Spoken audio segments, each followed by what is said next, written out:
Pour quiconque a eu l'occasion de lire la Bible, les psaumes ont toujours un attrait particulier.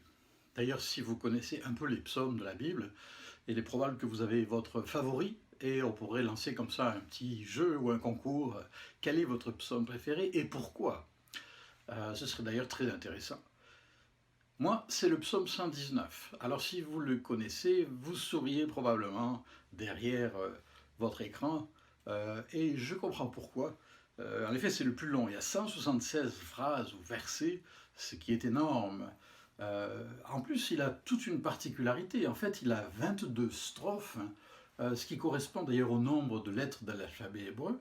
Et la particularité, c'est que chaque phrase de chacune de ces strophes correspond à une de ces lettres dans l'ordre. Toutes les premières lettres en hébreu de chaque phrase de la première strophe sont la même lettre, et puis ensuite, etc., à travers tout l'alphabet, au point qu'on l'appelle l'abécédaire des enfants juifs, qui pendant longtemps d'ailleurs l'apprenaient par cœur, et puis les enfants protestants aussi le chantaient.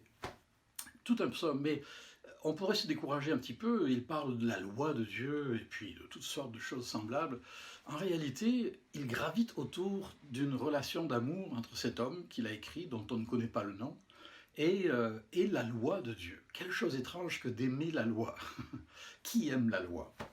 En fait, c'est un mot, c'est très intéressant, en hébreu c'est un mot qui peut signifier plein de choses, notamment comme la Torah. À la racine de ce mot, il y a la notion de tirer ou de lancer une flèche, ou de signaler, de pointer, de montrer, d'enseigner, d'instruire, donc de guider, et non pas d'écraser, d'étouffer, d'opprimer. D'ailleurs, longtemps plus tard, Jésus le dira mieux que quiconque. Il dira, c'est la vérité qui vous rendra libre.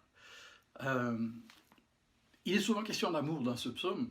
Exemple, verset 35, « Conduis-moi dans le sentier de tes commandements, car je l'aime. » Au verset 47, « Je fais mes délices de tes commandements, je les aime. » Au verset 48, « Je lève mes mains vers tes commandements que j'aime, et je veux méditer tes statuts. » Verset 97, « Combien j'aime ta loi, elle est tout le jour l'objet de ma méditation. » Verset 113, « Je hais les hommes indécis, mais j'aime ta loi. » Verset 119, « Tu enlèves comme de l'écume tous les méchants de la terre. » C'est pas pour tout de suite, mais c'est pourquoi j'aime tes préceptes.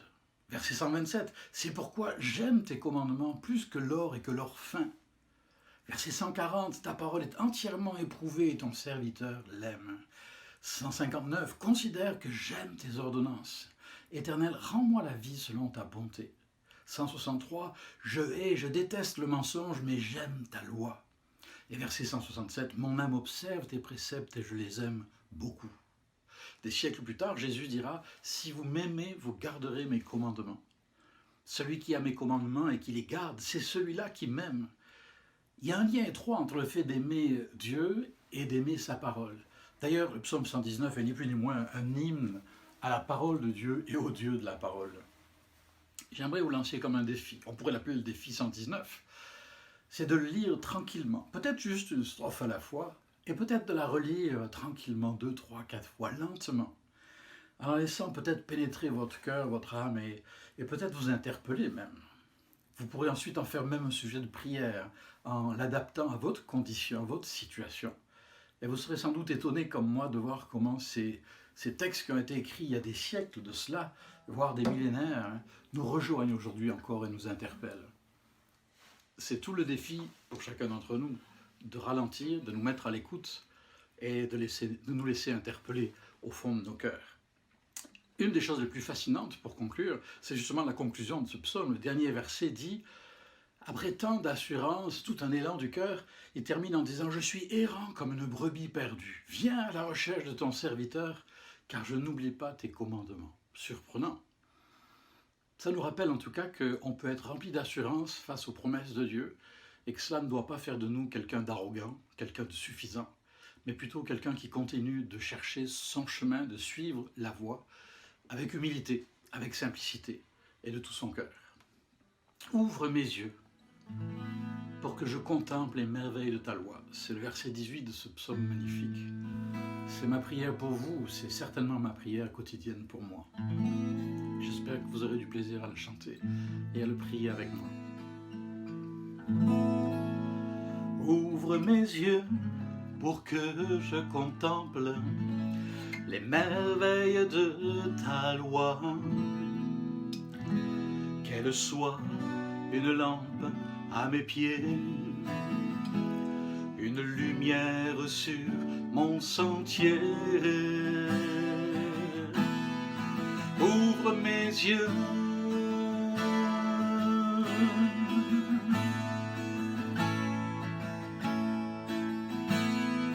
ouvre mes yeux.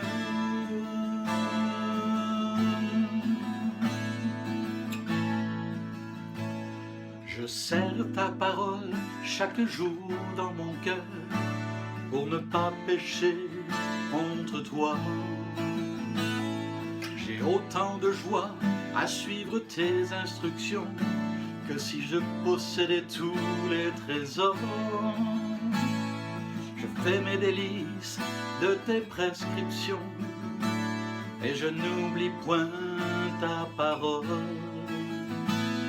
Je choisis la voie de la vérité, je place tes lois sous mes yeux. Ouvre mes yeux pour que je contemple les merveilles de ta loi. Qu'elle soit une lampe à mes pieds, une lumière sur mon sentier. Ouvre mes yeux,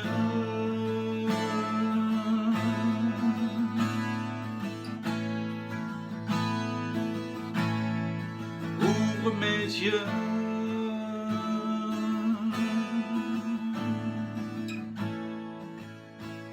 Je cours sur la voie de tes commandements, car en toi mon cœur s'épanouit.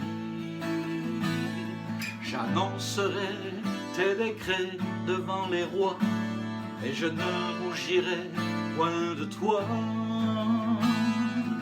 Je devance l'aurore et me tourne vers toi, je médite sans fin tes promesses. J'écarte mes pas de tout mauvais chemin, et je marche dans ta volonté.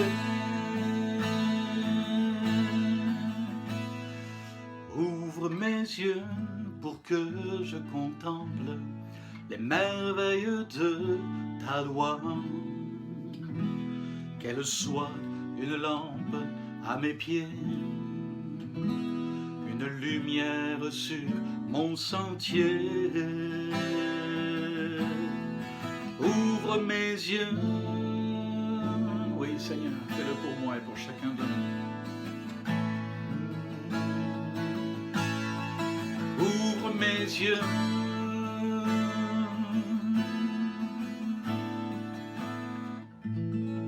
Et qu'ainsi nous puissions découvrir les merveilles de sa loi, les merveilles de ses voies et de sa volonté pour notre vie. Certainement, il saura nous éclairer. Alors souvenez-vous, Défi 119.